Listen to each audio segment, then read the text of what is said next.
Hello and welcome to another interesting edition of Minecraft. Last time we came down this path and instead of following it, we went over to my tree house. This time we shall be following the path which will lead down to my underwater house.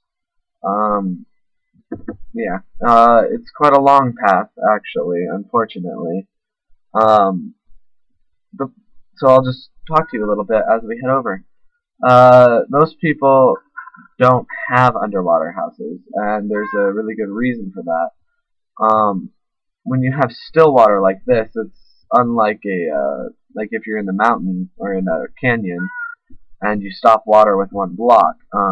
Even if you completely encase the water inside will still be there. It's all its own block, and then as you destroy blocks, um, it starts to flow. Um, so yeah. So what most people don't want to spend the time to make an underwater castle. It's very time consuming. You have to fill every single block with some type of substance. I prefer leaves because you can burn them away later instead of deleting every block one by one. Um, in a case like mine, I've built quite a large underwater expanse, as you can kind of tell from here. Um, Most people, even if they do build an underwater place, won't build a very large one for no other fact than it takes forever. I have a little trap for mobs. As you can tell, that cat just did it. They never walk straight, so if they walk on the edge of it, they'll get shot with an arrow. Door so mobs get under. And, ooh, the cat might be dead. Oh, that really sucks. You come down here, another thing, in case I ever made a server like this, people might be confused by that. They could just walk over here and they would pretty much die. I made a pretty much invisible staircase in which you can just fall right through. This is the first level of my underwater castle. I have furnaces. I have chests.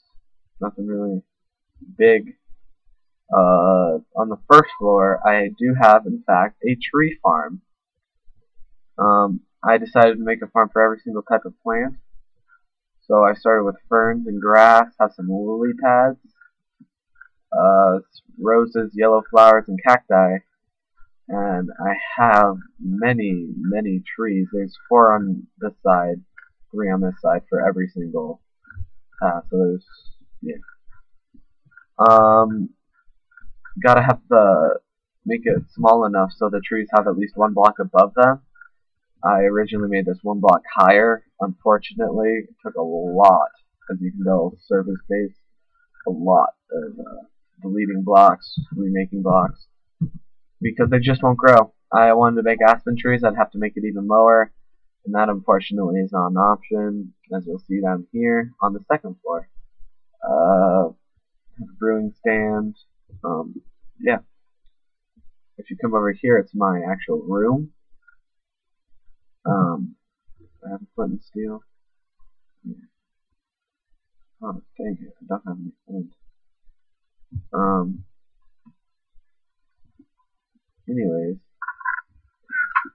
I have netherrack as my lighting. I have a bed. You can't actually place a bed on glass, unfortunately.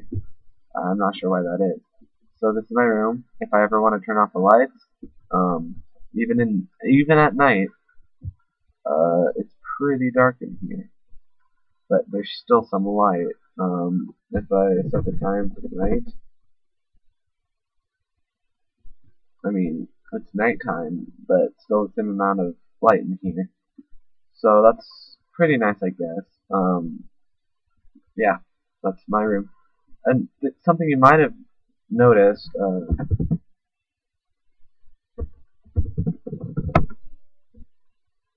is you can see through the glass until you make a light. And as soon as you make a light, all you really see is it's falling water. Pretty interesting, I guess.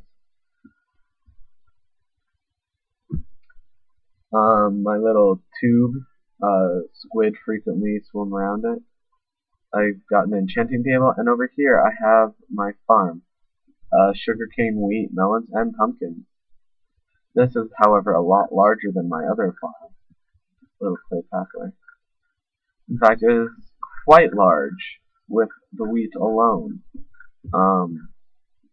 There is a lot of stuff to collect. I haven't been down here for a while. I have my pumpkins, my sugarcane. Most people don't know this, or I guess they might.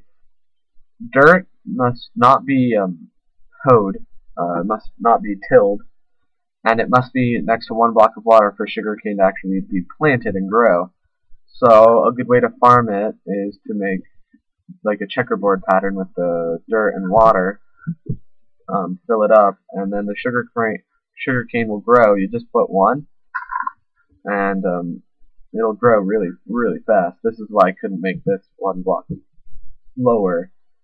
Sugarcane still has to grow. I have my pumpkins, which grow quite well.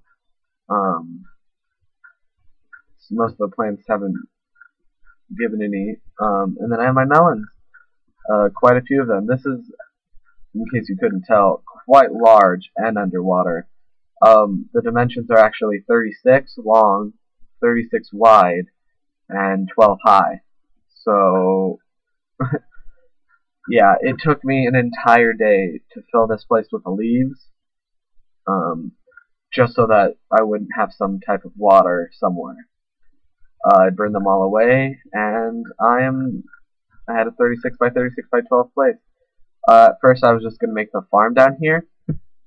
This is actually the seabed. It was pretty much all clay. It was really surprising. I filled whatever places didn't have clay with clay. I filled in the dirt. I took away the sand. And then I realized, hey, I have a lot of space above it. So after I fully made my farm, thinking the sugarcane would be tall enough, actually only grows 3 high, I decided that what I needed to do, see the little water droplets of where the lily pads are, that's where the sand is so it won't fall. I came up here, made another tube leading to the second level, first level I guess actually, and I did this. And now I have a tree farm, I have an actual farm, and if this were a real place, I think I could live here and never die. So this is my underwater fortress, I guess you could call it. Pretty heavily protected. Gets mobs at least. Out in the middle of nowhere, so no one will pretty much accidentally come across it unless they see the lights. I hope you all enjoyed my video. I don't have much more to share. I don't know what my next video will be, but probably something Minecraft. I'll see you all later. Thanks for watching.